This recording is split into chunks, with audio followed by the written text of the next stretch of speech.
Pluriel Gay. L'émission Gay de Radio Pluriel vous donne rendez-vous chaque mercredi sur Radio Pluriel. Nous avons Marie Kirchen. Marie Kirchen. Elle est là. C'est pas la première fois que nous l'avons d'ailleurs. Elle a déjà. Oui. Ouais. C'était un petit bout de temps quand même, il y a plusieurs années. C'était vrai. Pour le premier numéro, si je ne m'abuse. Le premier Well. Ouais. Du coup, ça veut dire 2014. Oh comme le temps passe vite. Oh, le coup de vieux. C'est horrible. Je dis pas. C'est horrible. Alors merci en tout cas d'avoir accepté notre invitation et puis je vais vous laisser entre les mains de Laurence.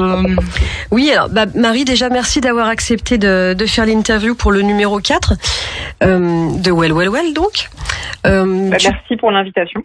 C'est normal. Ouais, punaise, j'avais pas réalisé. 2014 le numéro 1. Ouais. C'est fou ça. On peut dire que les numéros sont rares quand même. Oui, les numéros sont rares. Tout à fait. On se fait désirer. Ouais, c'est ça. Mais ça vaut le coup d'attendre, je crois. Oui, ça vaut le coup d'attendre. Ouais, ça vaut le coup d'attendre. Est-ce que tu peux juste nous représenter Well en quelques mots, le projet, le magazine, ce que ça représente? Tout à fait, ouais. Well, c'est une revue lesbienne qui est distribuée en librairie. Donc ça coûte concrètement 15 € et vous pouvez la trouver dans certaines librairies. C'est une revue qu'on a lancée. Alors le projet date de 2013, mais le premier numéro est sorti en 2014. Ouais. C'était vraiment ce moment où il y avait eu tous les débats sur le mariage, sur la PMA, et en fait il y avait ce truc très bizarre où en même temps les médias grand public et notamment les médias hétéros, on va les appeler comme ça, parlaient beaucoup de nous. Mais souvent c'était des articles faits par des journalistes qui connaissaient pas très bien ces sujets-là, qui disaient beaucoup de conneries et en plus qui donnaient très peu la parole aux premières concernées et voilà, et il y avait plus aucun média lesbien. En fait, ils avaient tous fermé. Donc il y avait Tétieux, dont je m'occupais auparavant, qui était le site lesbien de Tétieux, qui venait de fermer. La 10e Muse avait fermé. Lesbien Magazine, qui avait quand même duré 30 ans, avait aussi mis la clé sous la porte. Et donc il y avait vraiment comme un grand vide. Et donc j'ai eu l'envie de lancer une revue lesbienne. Donc j'ai recontacté pas mal de journalistes avec qui j'avais bossé à Tétieux, et on a lancé ça. Voilà. Okay. Et donc c'est une revue qui est qui parle beaucoup de culture, mais pas que, aussi évidemment avec des thématiques plus société, qui est aussi beaucoup sur l'histoire des lesbiennes. Voilà, et c'est vraiment des longs articles, ce que des fois on appelle un peu le slow journalisme. Donc c'est vraiment la belle revue avec des belles photos, des dessins, ce que tu peux lire le dimanche avec ta copine et ton chat sur le canapé. Ton chat. Oh, le cliché, Marie. Ouais. Pardon, ton chien. Et Laurence, elle a un chien. J'ai un chien. D'ailleurs, on le salue, Iggy, si tu nous écoutes. Je pense pas qu'il nous écoute, mais c'est gentil. Oui, alors du coup, il y avait un risque quand même. Est-ce que tu peux préciser, c'est toutes celles qui participaient à Well, vous avez un travail à côté. Effectivement, la difficulté de la presse lesbienne, c'est que c'est une presse qui est très compliquée à financer, qui est en général jamais financée. En fait, la plupart du temps, on va pouvoir en reparler, mais dans l'histoire en France, ça a toujours été du bénévolat. Donc effectivement, c'est quelque chose qu'on fait de manière bénévole, d'où le fait qu'on a un rythme de parution qui est si irrégulier, parce que en fait on fait Well à côté d'un autre travail qui nous permet de vivre. Donc on fait ça le week-end, le soir, et ça prend beaucoup de temps. Oui. Mais alors après il y a aussi eu le Covid entre-temps qui, je pense, n'a pas aidé. Qui n'a pas aidé, ça c'est certain. Ok. Tu parlais qu'en effet, combien de pages 130, non, à peu près, non 128. 128, exactement. Ouais, et sans aucune page de pub, donc c'est vraiment 128 pages de contenu. Ça c'est top. Zéro pub, Gérald. Oui. Et c'est un bel objet. Puis il y a une belle iconographie. Oui. Voilà. Ouais, c'est plaisant à feuilleter. Ouais. Alors en effet. C'est vraiment l'idée, effectivement. Non, mais c'est vraiment l'idée d'avoir un bel objet aussi, parce que quand je bossais à Tétieux, donc à Tétieux sur le site lesbien, il y avait aussi beaucoup de lectrices qui disaient ok, c'est cool d'avoir un site, c'est gratuit, machin, mais c'est quand que nous aussi on a un magazine papier. Je voyais qu'il y avait un attachement au papier, donc c'était aussi l'idée de faire un objet. Et j'aime beaucoup le journalisme sur le web. Enfin, je l'ai beaucoup fait moi dans ma carrière personnelle, donc je ne crache pas du tout sur le web, mais de temps en temps du papier, ça a quand même un certain charme.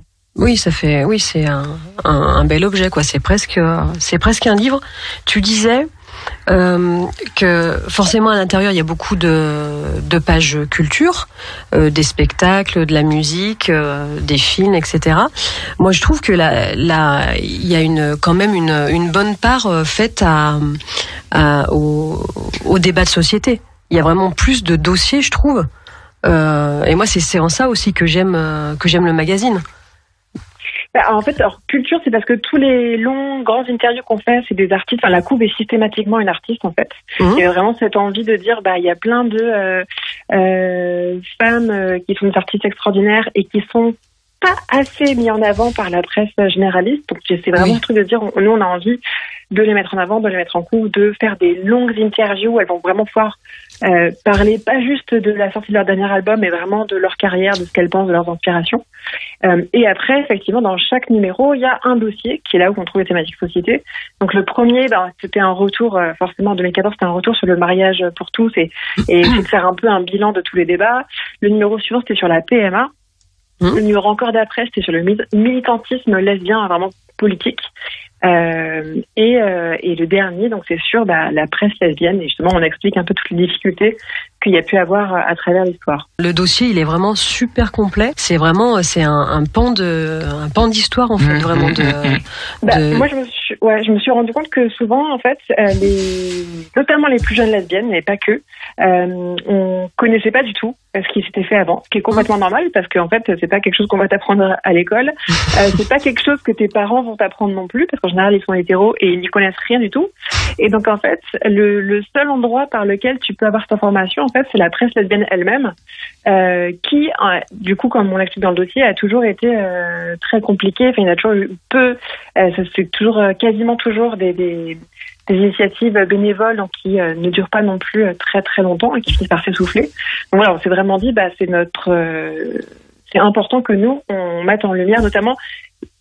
C'est peu connu, mais vraiment dans les années 80, enfin fin des années 70 et années 80, il y a vraiment eu un essor des revues féministes en général et notamment lesbiennes, hyper important et qui a vraiment contribué à l'essor d'un mouvement lesbien indépendant du mouvement féministe. Donc ça, on voulait vraiment revenir là-dessus. Et autonome aussi par rapport au mouvement gay, je dirais. C'est ça. Tout à fait. En fait, je trouve qu'il y a vraiment eu un changement à partir des années, des années 80 où vraiment les lesbiennes se sont dit, elles ont fait partie du mouvement féministe, elles ont aidé au mouvement féministe, mais alors c'est mon avis et je sais que c'est l'avis de beaucoup d'entre elles. Au final, elles n'ont pas vraiment été remerciées. Elles ont participé au mouvement féministe, mais elles ont été un peu mises à part. On parlait des femmes en règle générale, ce qui était très bien. Et du coup, j'ai l'impression que ça a été une nouvelle étape dans le militantisme lesbien. Et je trouve que c'est intéressant de se démarquer comme ça.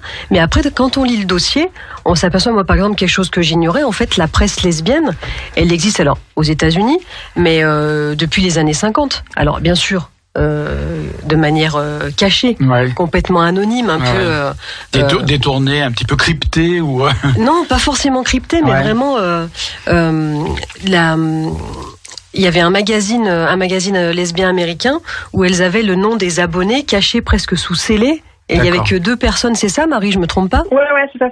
Tu parles du journal The Ladder. Ouais, c'est ça. C'est édité par les Daughters of Bilitis, qui est vraiment la grosse asso lesbienne des années 50. Et effectivement, elles avaient. Donc au départ, c'est le petit bulletin de l'asso, et en fait, le journal vraiment se développe. Donc on revient sur toute cette histoire. Et comme tu dis, c'est vraiment. En fait, à l'époque, en fait, il y avait ce risque pour les abonnés. En fait, on était entre guillemets fichés comme étant lesbienne, puisque étant abonnée à cette revue-là, donc c'est sûr que elle faisait hyper gaffe à ce que la liste soit bien gardée. Il y a ce qui est bien aussi dans le dossier. Bon, après on va dans les années 80. Il y a une interview de Catherine Gonard, qui est la créatrice de Lesbia Magazine. Alors c'est pas la créatrice, mais elle est arrivée en cours de route. Mais elle a été rédactrice en chef pendant un bon bout de temps. D'accord, ok. Ce que je trouve intéressant, c'est que dans le dossier sur la presse lesbienne, c'est qu'on voit vraiment les différentes étapes. En fait, il y avait je parle d'étapes dans le militantisme. Tu dis si tu es d'accord avec moi ou pas, Marie. Il y avait d'abord, si on part vraiment du début des années 50, il y avait un esprit communautaire quand même qui était fort, mais qui restait forcément caché, très discret. On fait pas de vagues, pas de révolution, ce qui a un peu énervé certaines qui étaient un peu plus radicales et qui voulaient dire mais on n'a pas à rentrer dans un moule, on veut pas ça. Après, il y a ce que je disais tout à l'heure, le militantisme lesbien qui s'est un peu fondu dans le militantisme féminisme. Et après, il y a eu vraiment un militantisme lesbien pur et dur, qui s'affirme. Oui, parce que je pense que les filles, par exemple, qui étaient au phare, le fameux phare, le Front d'Action Révolutionnaire, à un moment donné, elles en ont eu un peu marre, en fait, des mecs, quelque part, en disant, vous prenez la parole tout le temps, vous phagocytez tout, et c'est toujours vos problèmes, et nous, on est à part, et je crois qu'à ce moment-là, il y a eu, je me trompe pas, Marie, dans cette ouais, c'est ça. Elles l'ont raconté, effectivement, que en fait, souvent, c'est quelque chose qui est peu dit, je trouve, donc on va en profiter pour le dire, c'est que le phare, à la base, c'est quand même essentiellement des femmes. Oui. Alors c'est vrai qu'on a une base très masculine. Donc, initialement, c'est essentiellement des femmes et qui, effectivement, se barrent hyper vite parce que dès que les mecs arrivent en masse, elles sont complètement... on leur coupe la parole, elles ont vraiment affaire à des comportements machos. En tout cas, c'est ce qu'elles ont dénoncé. Donc, elles claquent la porte et c'est là où elles créent les Gouines Rouges. Qui est à la fois une réponse du coup au sexisme de certains gays qu'elles ont pu côtoyer et aussi une réponse à des remarques lesbophobes qu'elles ont pu entendre au sein du MLF où des femmes hétéras ont vraiment pu avoir des remarques déplacées ou un peu de la curiosité un peu malsaine. Donc il y a vraiment ce moment Gouine Rouge qui est aussi un manque de visibilité au sein du MLF. Mais effectivement, comme on disait tout à l'heure, on voit bien que la décennie MLF dans les années 70, les revendications qui sont portées sont avant tout des revendications qui concernent les hétéros, enfin les hétéras, parce que la contraception, toute la réflexion sur la répartition des tâches ménagères au sein des couples hétéros. Après, il y a évidemment la question des violences sexuelles qui peuvent aussi concerner les lesbiennes. Mais voilà, il y a vraiment un très fort focus sur des sujets très hétéros. Et finalement, toutes les revendications qu'il pourrait y avoir pour les lesbiennes, on les met complètement de côté. Et même les initiatives, comme a pu, par exemple, Monique Wittig a vraiment eu des velléités de visibiliser les lesbiennes, de créer des collectifs lesbiens au sein du MLF. Et ça a souvent été très mal perçu parce que vu comme un facteur de division, en fait. Voilà. Donc c'est sûr que, par contre, dans les années 80, là, après, il y a un mouvement lesbien autonome qui s'émancipe des mouvements féministes. Dans le numéro 3, justement, il y a un dossier sur le militantisme lesbien politique où notamment il y a tout un article qui revient sur l'histoire des Gouines Rouges. Où effectivement on se rend compte à quel point c'est vraiment une histoire qui a été invisibilisée, où on a du mal à trouver des infos, mais voilà, donc on a déjà fait un focus là-dessus, donc c'est encore une fois on a vraiment ce truc de se dire c'est notre rôle, donc on y va. Et pour faire, alors, je sais pas si c'est vraiment pour faire suite au dossier, mais plus pour faire suite au militantisme lesbien, je pense qu'on peut parler. Il y a des femmes, des militantes qui sont allées encore plus loin. Alors ça, pour le coup, je ne savais même pas que ça existait. Alors, ça existe encore un peu, mais ça existait il y a 20, 30 ans, 30, 40 ans en arrière. Vous avez fait un dossier qui s'appelle Les Champs des possibles. Tout à fait, sur les terres de femmes, montées par des groupes de lesbiennes féministes qui décident de quitter la ville et de vraiment s'installer, qui retapent une vieille ferme et qui vivent ensemble. Et donc effectivement, on raconte toute cette histoire-là. Et effectivement, on connaît moins bien ce qui s'est fait en France. Souvent, on connaît un peu plus ce qui a été fait aux États-Unis parce qu'il y a un peu plus de visibilité. Donc on raconte cette histoire-là et des fois un peu aussi les déceptions qu'il y a pu avoir dans ces projets. Oui, parce qu'on voit, en fait, il y a une sorte de... Donc c'était, pour résumer, vivre ensemble, il y a une sorte d'inclusivité comme ça, d'autonomie et surtout de refus, en fait, de vivre dans le monde patriarcal, quoi, dans la société capitaliste et patriarcale.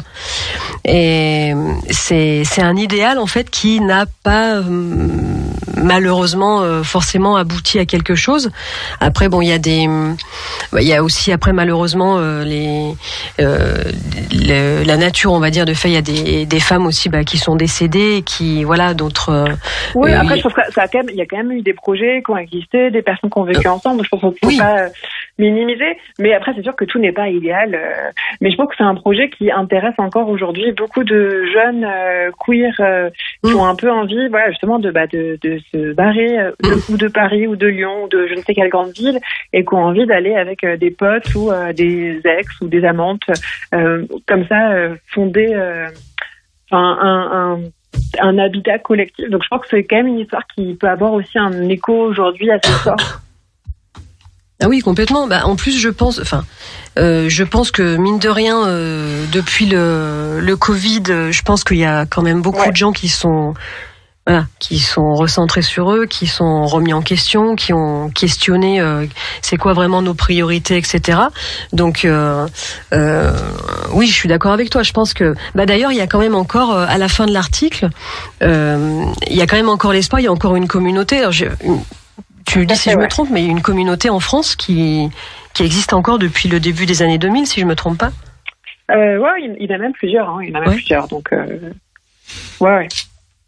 Ça te dirait, Gérald, toi, de vivre avec tes semblables en autonomie Oui.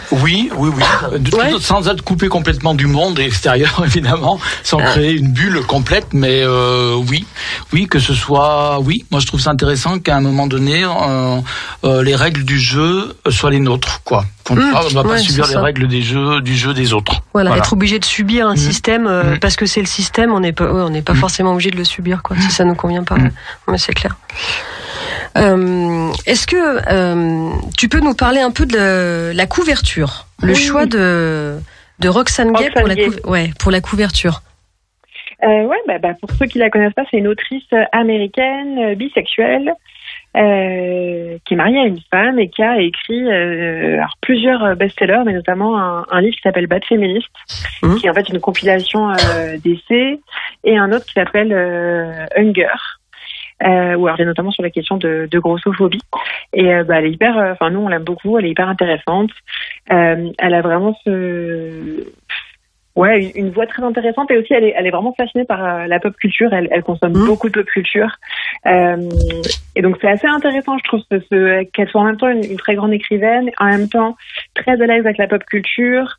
Elle décomplexe vraiment beaucoup les gens. Elle a aussi écrit un des tomes des comics dérivés de Black Panther, où il y a des héroïnes, des femmes noires, bisexuelles, qui s'aiment. Enfin, il y a beaucoup de choses qu'on aime beaucoup dans son œuvre. Et elle a accepté facilement l'interview. Ça s'est déroulé comment? Elle a accepté, ouais. Après, dans ces cas comme ça où ça a été un peu compliqué par le Covid, parce que du coup, elle était aux États-Unis. À l'époque, c'était pas vraiment possible de faire l'aller-retour. En gros, souvent, quand on a interviewé des personnes non françaises ou non parisiennes, on va dire, en général, on profite du fait que les gens viennent faire leur promotion sur Paris à l'occasion de la sortie d'un film, de la sortie d'un livre, etc. Et ça, c'était des choses qui n'existaient plus à ce moment-là, parce que du coup, tout était en stand-by et les gens étaient bien chez eux. Donc du coup, on a fait cette interview par Skype tout bêtement, et ça a dû être une photographe américaine qui la photographie chez elle à Los Angeles. D'accord. Au lieu que ce soit fait à Paris comme on fait d'habitude. D'accord, ok. Elle est, je trouve qu'elle est fun en fait. Après voilà, avec toutes les blessures qu'elle a dans son passé, mais je trouve que c'est ce que tu dis, ça rejoint l'attrait un peu pour la pop culture. C'est que dans ce qu'elle dit, je trouve qu'elle est pleine de elle est pleine de dynamisme, pleine d'espoir. Je trouve qu'elle transmet un espoir en fait assez fort. Pour les noirs, pour les femmes, pour les bifs, n'importe quoi. Et je trouve que c'est vrai ce que tu dis, qu'elle facilite un peu la lecture. Enfin, il n'y a pas de prise de tête. T'as pas besoin de te dire d'avoir fait des études supérieures pour comprendre ces messages en fait. Bah, c'est vrai qu'elle parle de sujets extrêmement graves. Enfin, elle parle de violence sexuelle, elle parle de grossophobie, elle parle de racisme. Oui. Et en même temps, effectivement, d'une manière très compréhensible. Enfin, c'est pas du tout un essai théorique, effectivement, qui peut être intimidant, comme parfois certaines autrices peuvent l'être. Je ne citerai pas de nom, mais bon, voilà, il y a quand même des textes qui sont plus durs que d'autres. Oui. Et en même temps, voilà, elle a pas ce snobisme de dire à la télé j'y touche pas. Enfin voilà, elle est vraiment fan de télé. Elle le raconte. C'est tout ce qu'elle raconte dans Bad Féministe, où elle dit en gros qu'elle s'est longtemps sentie une mauvaise féministe parce que elle aimait le rose, les trucs un peu frivoles, et que c'était pas assez digne. Et en fait, voilà, elle dit on s'en fout. Oui, voilà, c'est ça. Elle dit on s'en fout en fait. Elle était comme une dingue d'apparaître dans le nouveau L-Word, le L-Word Génération Q. Voilà, ça c'est marrant quand elle le dit. C'est dit c'était le rêve, le rêve de toute lesbienne quoi. Ouais, elle dit que c'est le top de sa petite vie lesbienne. Oui, c'est ça. C'est sûr que c'est quand même classe d'être en guest star dans The L-Word. C'est clair. Même le Génération Q, qui est, on l'admet, est quand même, à mon avis, moins bien que le premier L-Word, mais bon, bref, c'est déjà bien. Tu dis, on t'invite à celui-là, t'y vas. Tu vois, tu dis pas, non, c'est moins bien que le premier. Bon. C'est pas la fine bouche. Et ouais, c'est ça. Alors, qu'est-ce qu'on souhaite pour la suite de Well, un numéro 5, forcément?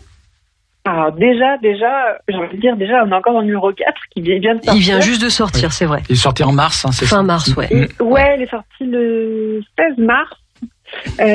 Pour info, on est auto, je l'ai pas dit, mais c'est vrai que comme on est, il y a tout ce problème de c'est bénévole, c'était assez compliqué financièrement, donc nous on est autodiffusé. Donc c'est nous avec nos petits bras, on amène les revues dans différentes librairies, donc on n'est pas du tout disponible dans toutes les librairies en France, mais par exemple sur Lyon, on est diffusé dans une librairie à soi et à la Griffe. Donc on peut nous trouver, et c'est aussi les différents numéros, le dernier, mais aussi les précédents, sauf le numéro 1 qui est en rupture de stock depuis très très longtemps, sont aussi peuvent être achetés via notre site assez facilement par internet. Donc même si vous êtes au fin fond du Texas ou je ne sais où, vous pouvez acheter de la Creuse. Ouais, non, ça c'est pas très loin non plus. Mais ça va.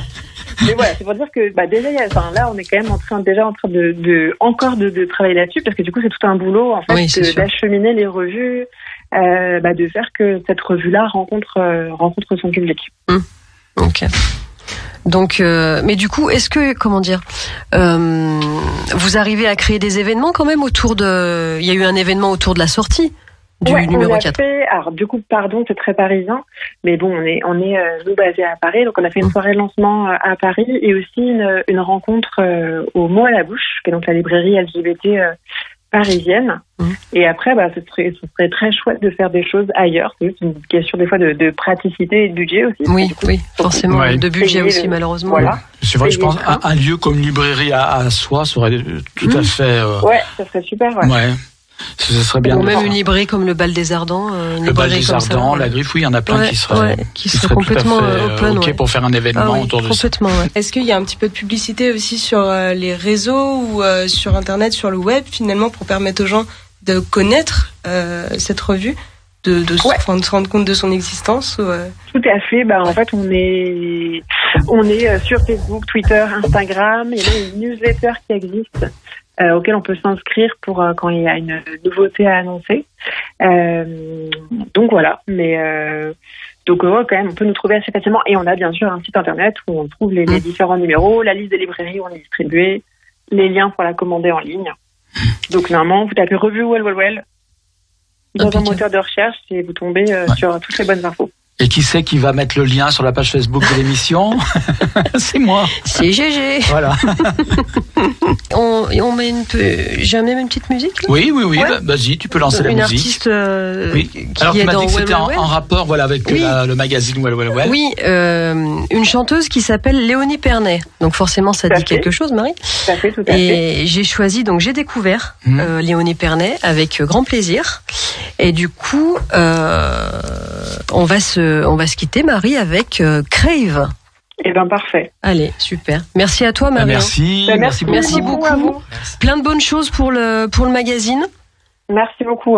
Et puis voilà, t'hésites pas si tu veux réintervenir dans l'émission pour un autre événement, pour autre chose. C'est avec plaisir. C'est vrai. C'est très gentil. Merci à toi. Merci beaucoup. Au revoir. Pluriel Gay.